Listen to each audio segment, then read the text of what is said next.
bucket first started, and it started over 5,000 years ago.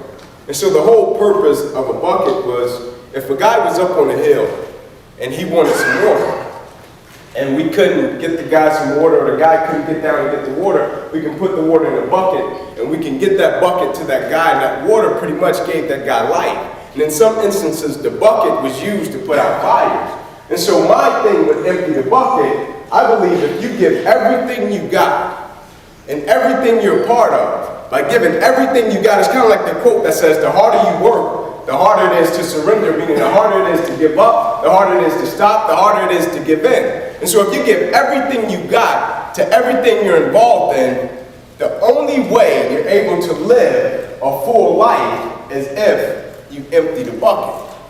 And so at the end of every day, our tank should be on E, and the next day, our buckets should be full.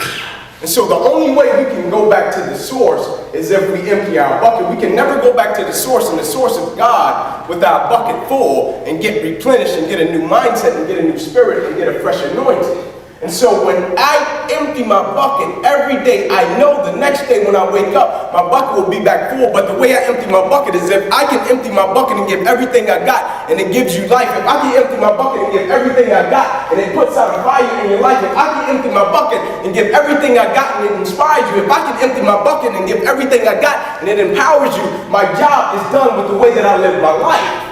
But the thing we have to understand, in order to live a full life, you have to empty your bucket. But the thing I can guarantee you about emptying your bucket, your family's life will be made richer, your workplace will be made richer, and you as a person, when you look in the mirror at night, you will have this fulfillment, and you will have this joy, and you will have this peace that comes over you, and you will say, man, I gave everything I had today. It wasn't about my circumstance, it wasn't about the opposition, it wasn't about pleasing my boss, it was about me taking pride in what I do, and the person that I am, and giving everything I got to everything I'm involved in.